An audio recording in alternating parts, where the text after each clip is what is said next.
किसके इशारे पर कमलनाथ ने रद्द की थी भोपाल रैली, अब हुआ चौंकाने वाला खुलासा। रैली का ऐलान हुआ था दिल्ली से, हाईकमान के फैसले को क्यों कमलनाथ ने पलटा। कमलनाथ के ऐलान पर हाईकमान से क्यों नहीं आया कोई बयान। इंडिया गठबंधन की रैली रद्द हो गई है। रैली भोपाल में होनी थी, लेकिन 16 सितंबर को भोपाल में हुई पार्टी की प्रेस वार्ता के आखिरी में प्रदेश कांग्रेस अध्यक्ष कमलनाथ ने साफ कर दिया कि रैली भोपाल में नहीं होगी, इसे रद्द कर दिया गया है।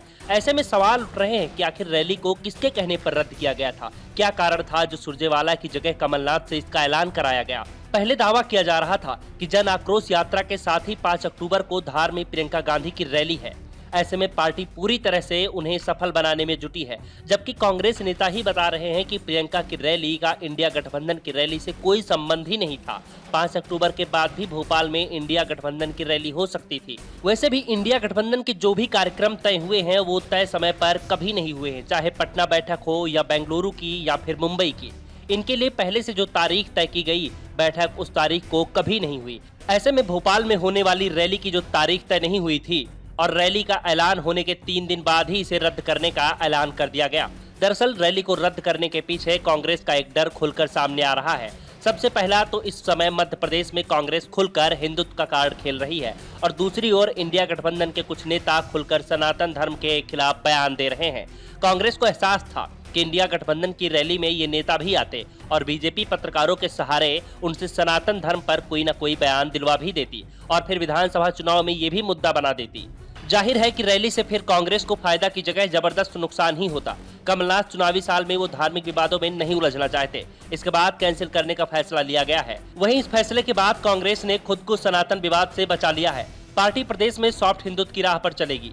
जन आक्रोश यात्रा के कार्यक्रम में भी पूजन और आरती रखे गए हैं। वहीं कमलनाथ लगातार अपने क्षेत्र में हिंदुवादी कथावाचकों का सहारा ले रहे हैं। वो पंडित धीरेन्द्र कृष्ण शास्त्री और पंडित प्रदीप मिश्रा से कथा करवा चुके हैं। दरअसल कमलनाथ को इस बात का एहसास हो चुका है कि वो कितनी भी कोशिश करे लेकिन बीजेपी सनातन धर्म पर शुरू हुए विवाद को मध्य प्रदेश में मुद्दा जरूर बनाएगी और ये पीएम मोदी के रुख से ही साफ हो गया था। पीएम ने मध्य प्रदेश में सनातन विवाद पर सीधे सीधे कांग्रेस को घेर लिया और दावा कर दिया कि ये सब कुछ कांग्रेस के इशारे पर ही हो रहा है। प्रधानमंत्री ने कहा ये लोग सनातन धर्म को खंड खंड करने में जुटे हैं, ये सनातन को तबाह करना चाहते हैं।